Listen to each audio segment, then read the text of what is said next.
Assalamualaikum warahmatullahi wabarakatuh. Perkenalkan, nama saya Vina Juliana dengan NIM 19306111026 dari kelas Akuntansi 5A. Di sini saya akan memenuhi tugas ujian tengah semester mata kuliah Manajemen Investasi dengan dosen pengampu Bapak Andri Indrawan, SE MAK.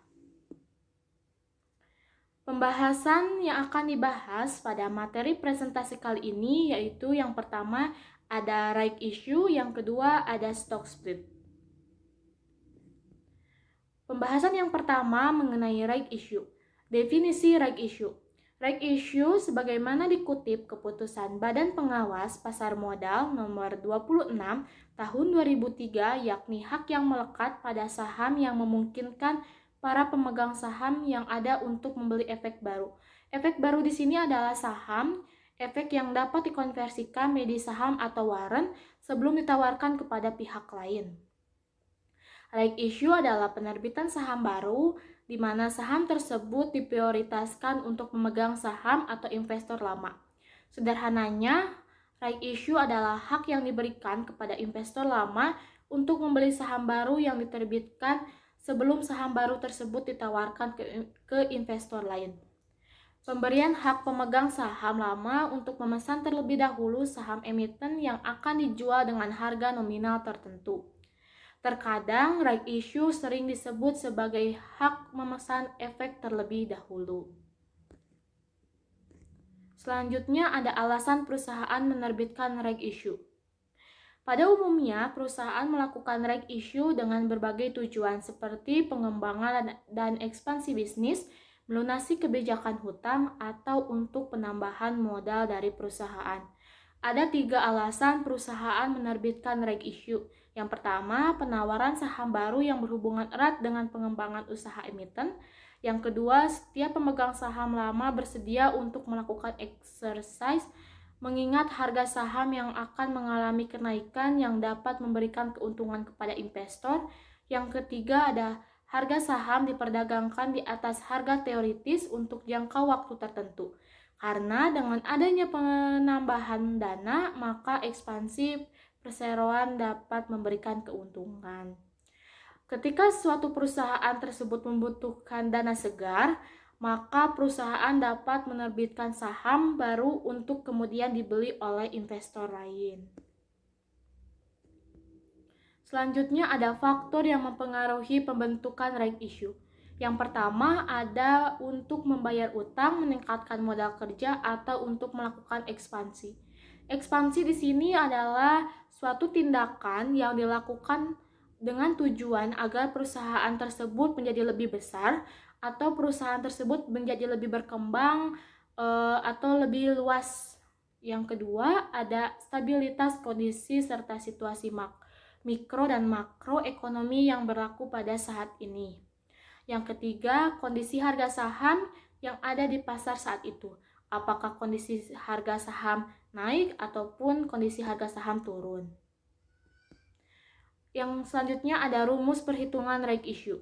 Rumus perhitungan right issue adalah PC dikali N ditambah PS dikali M dibagi N ditambah M.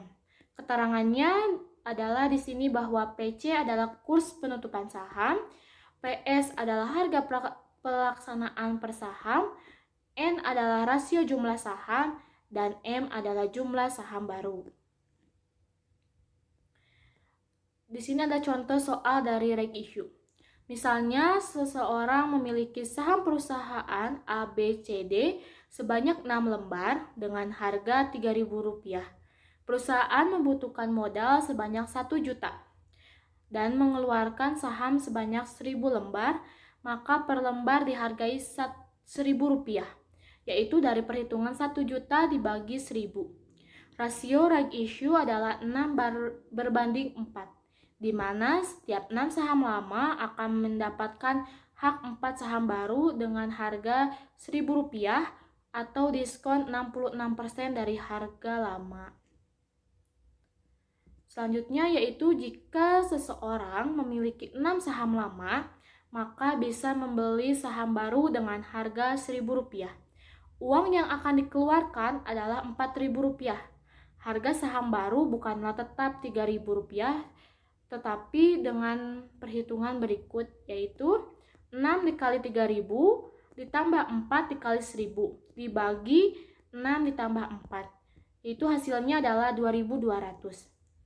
Berarti dapat dikatakan harga saham turun sebesar kira-kira 26%. Tapi jumlah saham naik dari 6 lembar menjadi 10 lembar, sehingga jumlah uang tetaplah sama. Pembahasan yang kedua mengenai stock split. Definisi stock split. Stock split adalah pemecahan nilai nominal saham menjadi angka lebih kecil. Stock split dilakukan dengan cara memecahkan selembar saham menjadi beberapa lembar saham dalam rasio tertentu. Stock split merupakan aksi korporasi yang dilakukan oleh sebuah perusahaan ketika harga sahamnya mencapai belasan ribu rupiah atau puluhan ribu rupiah per lembar sahamnya. Stock split biasanya membutuhkan persetujuan rapat umum pemegang saham.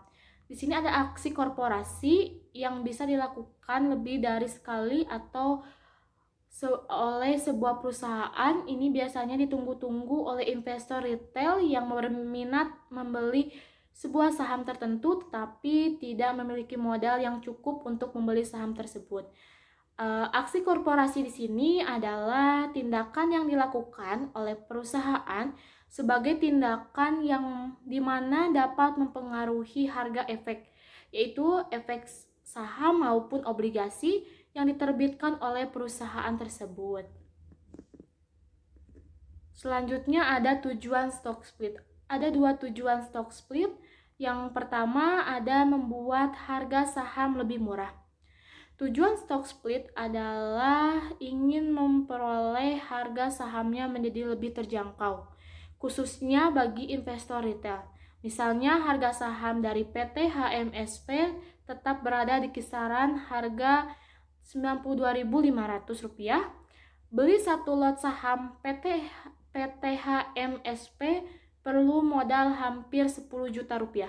Tetapi kalau harganya Rp3.700 atau seperti sekarang sekitaran Rp1.000 dengan uang Rp100.000 saja bisa mendapat satu lot sahamnya. Biasanya kita bisa lihat dari aplikasi-aplikasi yang sedang terkenal ya dalam investasi. Ada aplikasi Bibit, ada aplikasi Ajaib untuk membeli atau menjual saham dengan harga-harga yang murah-murah dari PT-PT yang terkenal.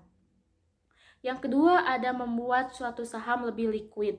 Lebih liquid di sini adalah jenis aset yang bisa dengan mudah dikonversikan menjadi uang tunai dengan waktu yang relatif singkat. Memiliki aset liquid menjadi penting bagi individu yang sedang berinvestasi atau perusahaan yang sedang berinvestasi, yaitu tadi melalui aplikasi-aplikasi yang sedang terkenal di dunia maya ini. Karena harganya lebih murah, membuat saham liquid tersebut lebih menarik di mata investor. Siapapun bisa membeli, seperti mahasiswa, seperti saya bisa membeli saham tersebut melalui aplikasi Ajaib, aplikasi Bibit, dan lain sebagainya. Ataupun ibu rumah tangga, pegawai kantoran, PNS, atau pedagang. Dampak positifnya dari saham liquid ini adalah aktif diperdagangkan karena transaksi menjadi lebih besar. Selanjutnya ada stock split dalam perspektif signaling theory. Signaling theory adalah teori yang menggambarkan kondisi perusahaan. Signaling theory mengatakan bahwa stock split merupakan sinyal yang baik kepada publik karena manajer dari suatu perusahaan secara tidak langsung memberikan informasi tentang prospek yang baik untuk perusahaan di masa mendatang. Perusahaan yang dapat melakukan stock split adalah perusahaan dalam kondisi yang baik. Menurut signaling theory, dengan adanya pengumuman stock split, maka pasar akan bereaksi.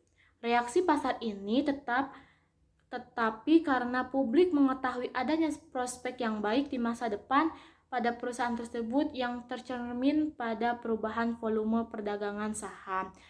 Menurut Purbawati, Arifati dan Andini tahun 2016. Mungkin cukup sekian materi presentasi yang dapat saya sampaikan. Mohon maaf bila materinya kurang baik atau materinya kurang cukup. Semoga kita yang masih belajar akan terus belajar, dan semoga ilmu yang dapat saya sampaikan bermanfaat. Terima kasih. Wassalamualaikum warahmatullahi wabarakatuh.